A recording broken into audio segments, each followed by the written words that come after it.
இசக்கியம்மன் வரலாறு பாகம் 9. ஜோதிடர் சொன்னபடியே செட்டியார் மலையாள தேசத்திலிருந்து ஒரு பயங்கரமான மாந்திரிகரை வரவழைத்தார்.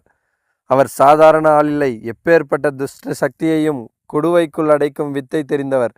செட்டியார் பணத்தை கொட்டி காலில் விழுந்து, எவ்வளவு செலவானாலும் பரவாயில்லை, அந்த இசக்கியை அழித்து விடுங்கள் என்று அவரை கூட்டி வந்தார். நள்ளிரவு நேரம், அமாவாசை இருட்டில் வீடு மூழ்கி இருக்க நடு முற்றத்தில் ஒரு பெரிய யாக குண்டம் வளர்க்கப்பட்டது. வேப்பிலை, எலுமிச்சை, முட்டை என பலிபொருள்கள் பரப்பப்பட்டிருந்தன.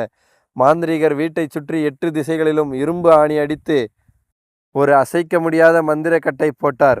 இனி எந்த பேயும் இந்த நெருப்பு வேலியை தாண்டி உள்ளே வர முடியாது என்று சவால் விட்டார். பூஜை உச்சக்கட்டத்தை எட்டிய போது திடீரென அந்த பயங்கரமான சத்தம் கேட்டது.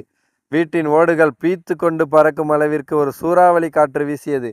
மாந்திரிகர் போட்ட வேலியெல்லாம் அந்த மகா சக்திக்கு முன்னால் தூசு போல பறந்தன. யாரடா என்னை கட்டுவது என்ற ஆக்ரோஷத்தோடு இசக்கி அங்கே வந்து இறங்கினாள். மாந்திரிகர் சளைக்கவில்லை. கையில் இருந்த மந்திர விபூதியை தூவி அந்த சக்தியை தடுக்க பார்த்தார். ஆனால் இசக்கி சாதாரண மோகினி அல்லவே. அவள் அநீதிக்கு எதிராக பிறந்த நெருப்பு. அவர் தூவிய சாம்பல் காற்றில் திரும்பி அவர் முகத்திலேயே அடித்தது. யாக குண்டத்தில் இருந்த நெருப்பு திடீரென மாந்திரிகர் பக்கமே திரும்பியது. தன் வித்தைகள் எல்லாம் சுக்குநூறாக உடைவதைக் கண்ட மாந்திரிகர் கதிகலங்கி போனார். அவர் கண்முன்னே இசக்கி விஸ்வரூபமாக தெரிந்தாள். இது என் கட்டுக்குள் அடங்கும் சக்தி இல்லை, இது தெய்வம் என்று அவருக்கு புரிந்து போனது. பொருள்களை எல்லாம் போட்டுவிட்டு, செட்டியாரே, என்னை மன்னித்து விடுங்கள்.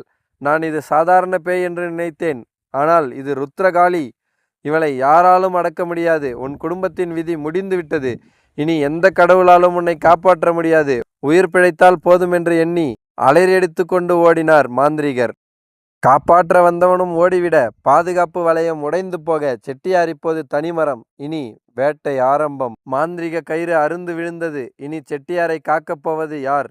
தனி ஆளாக நிற்கும் செட்டியாரை இசக்கி என்ன செய்ய போகிறாள்? வேட்டை ஆரம்பமாகிவிட்டது. முதல் ரத்தம் யாருடையது? மொத்த குடும்பமும் அழியப் போவது உறுதியாகிவிட்டது. ஆனால் எப்படி? இரத்த சரித்திரத்தின் உச்சம் அடுத்த எபிசோட்.